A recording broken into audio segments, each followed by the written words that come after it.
And the safest ideas were never the ones that were most remarkable, that would actually stand up against competition. I negotiate everything except my values. And it is meant to piss people off, and it's meant to get media attention. They're trying to shock us into paying attention.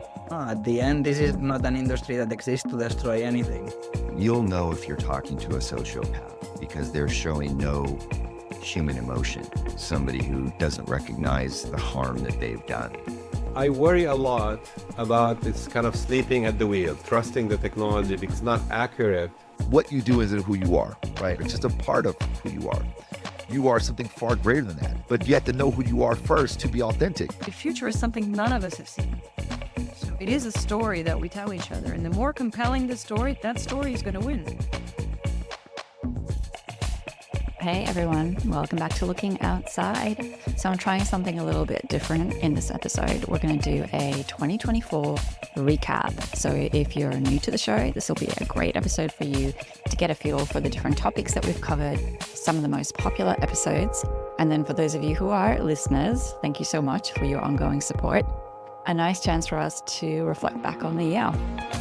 I'm the host and the creator of the show, Jo Lepore. I'm a strategist, futurist, not sure what title to give myself. What I absolutely am is curious. I love speaking to people who are talking about a topic that I know well and I can find a different lens into it, as well as to people who are talking about topics that I don't know anything about so that I can find the commonalities between those and the things that I do day to day.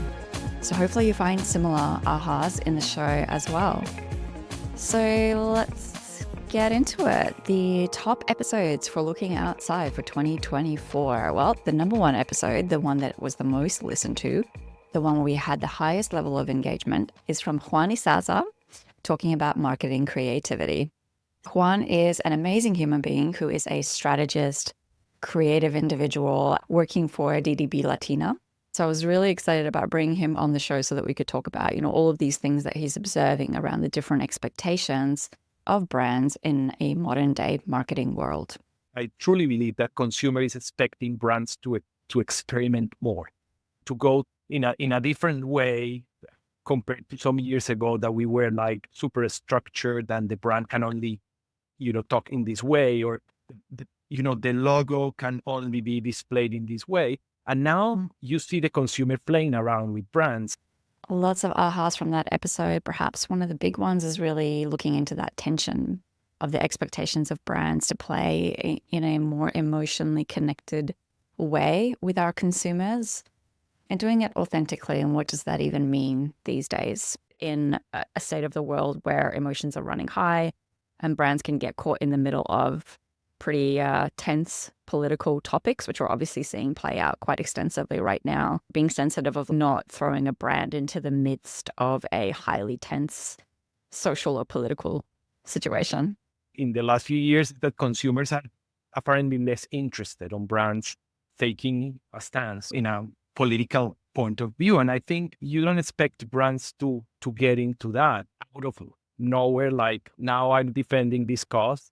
You don't even have any internal credentials in your company and all. So I think part of the consumer thing, I don't want brands to speak out on current events.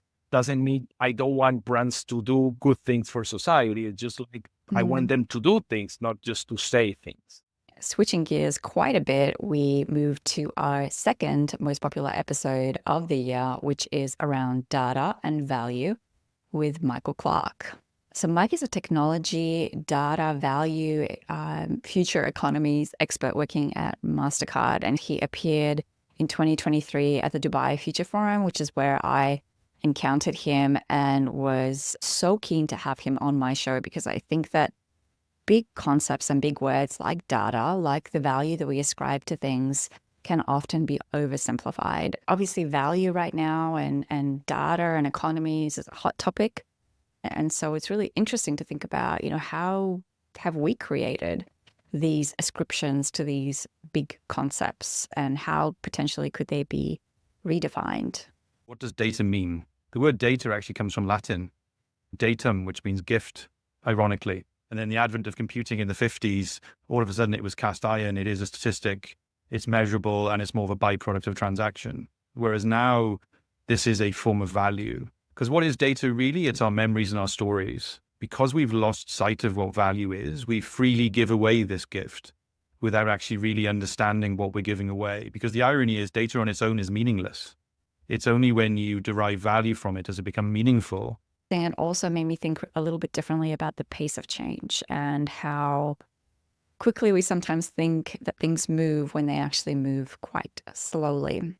And so, true to the theme of the show, we switch gears quite a bit to talk about our third most popular episode, and that is with Greg Kading, who is a former retired LAPD detective who worked on cold cases and actually solved the Biggie Smalls and Tupac murder cold case, and wrote a book on the topic called Murder Rap, who is now a private investigator. So Greg has such a interesting perspective when you're thinking about investigating human behavior and really paying attention, listening to the cues that people are giving you and using that to get to the truth in a faster way.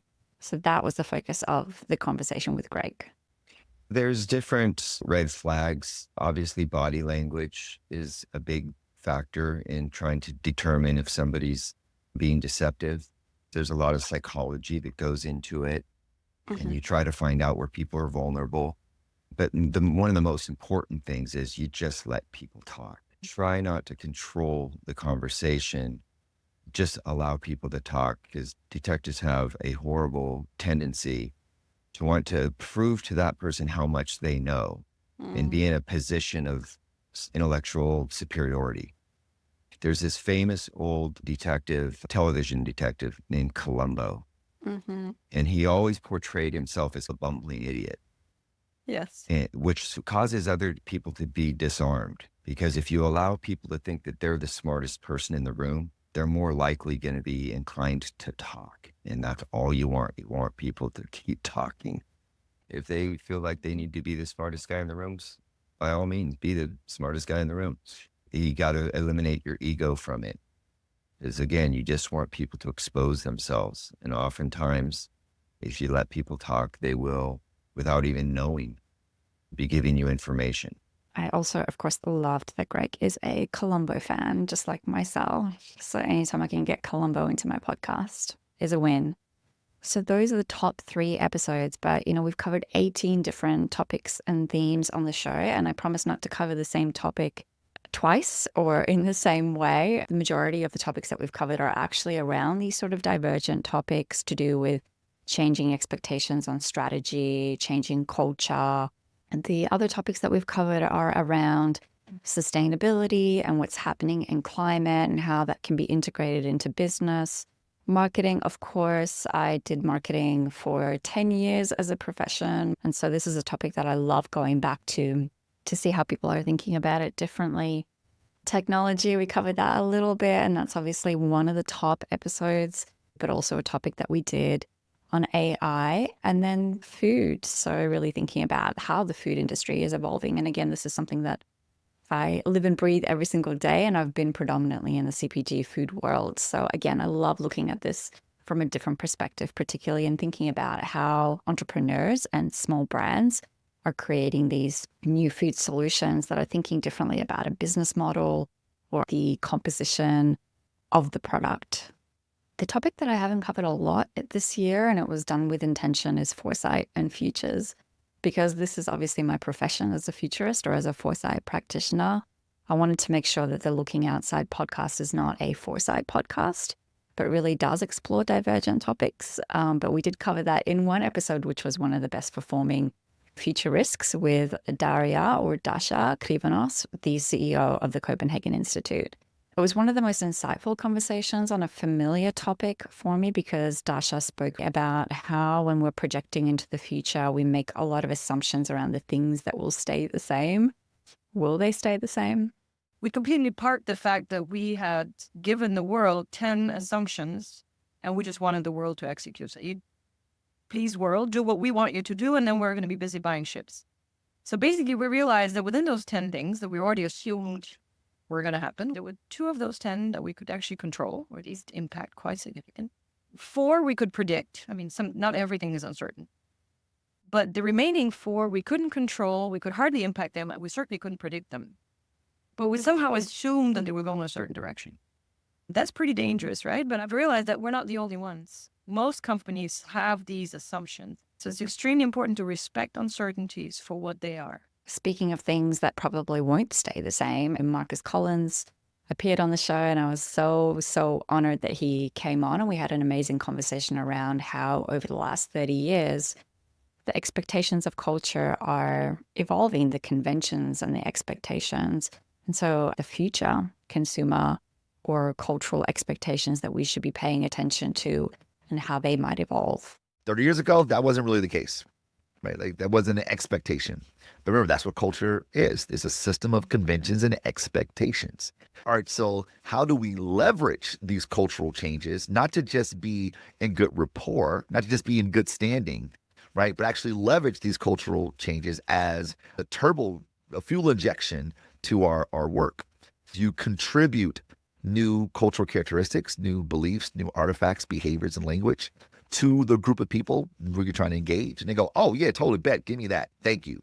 That you are leading it by contributing new cultural characteristics, which is why when we think about people who lead culture, they're typically artists, musicians, fashion folks, that we go, oh, yeah, totally. Yeah, give me that. Because that becomes a way of which we socialize our perspective on the world. The people who lead culture, those people who win. Of course, the expectations of businesses are also therefore evolving. And so one of the most contentious topics, or the ones where we had the most amount of debate in the podcast, was actually the last episode of 2024, which was Sustainable Business. That episode was filmed live at the Dubai Future Forum with Mark Buckley, and he talked about how certain industries were going to be evolving into the future because the models by which they operate are going to be outdated, and that actually this concept that we have about changing business models to cut back and cut down is not something that we necessarily need to do. This idea or the question that it sparked for me was around sacrifice.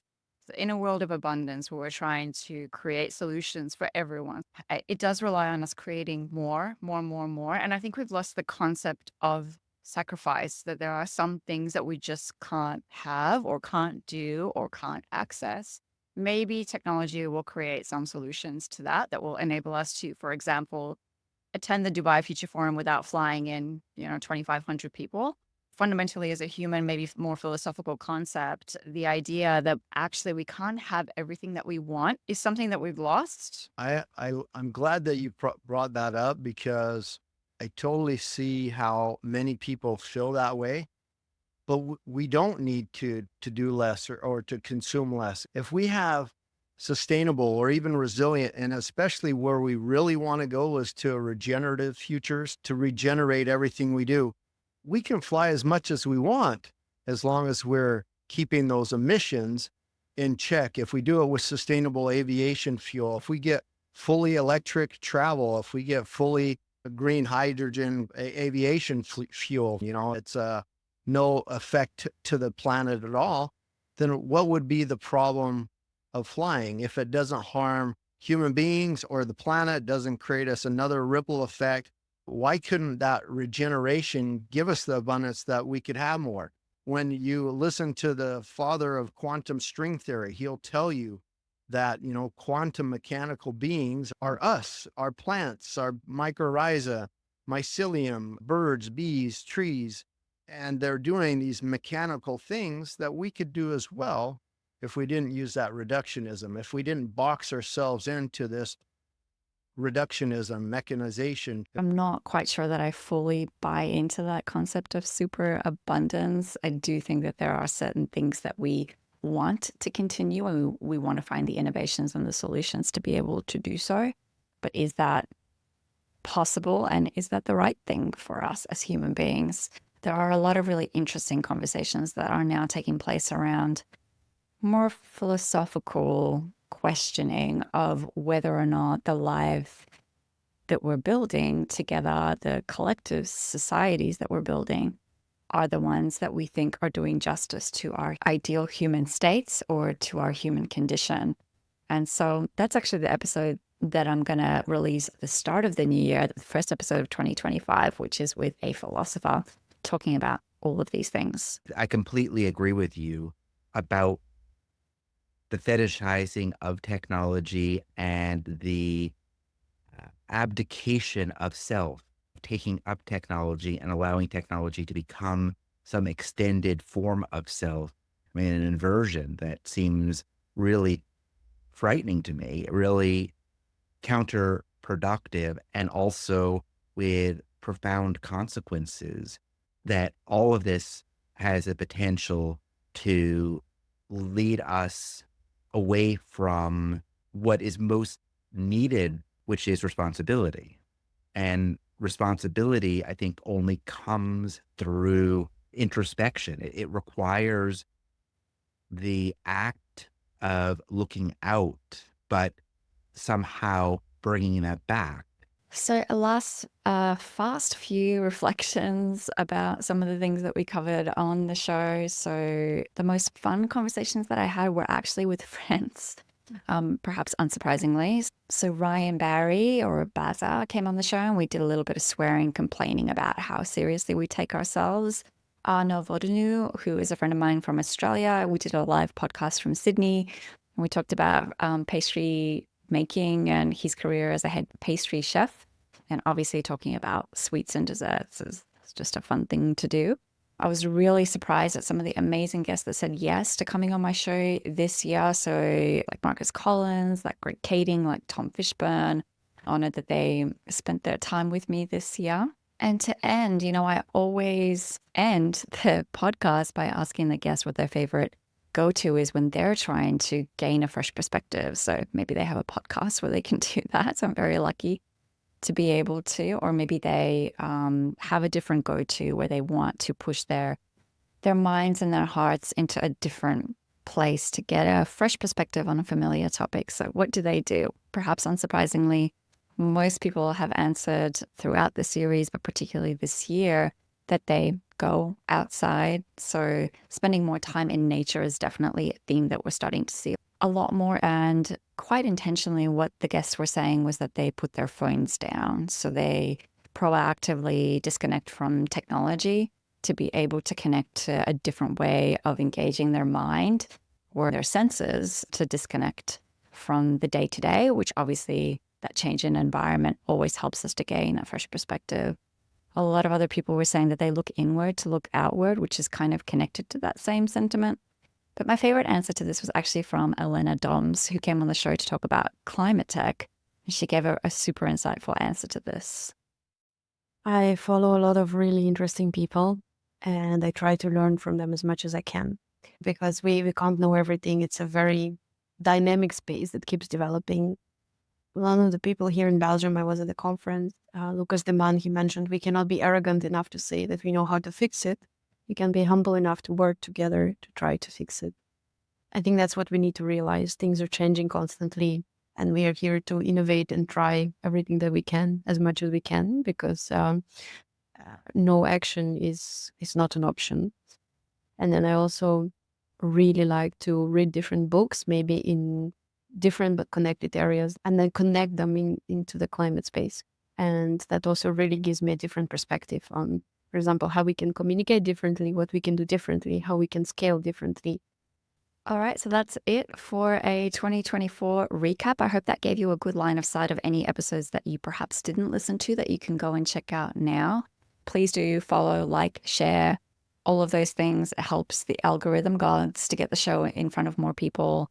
As always, thank you so much for the continued support and the feedback of the show. I have an absolutely killer 2025 lined up for you. It's going to be an exciting year. I'll see you next year.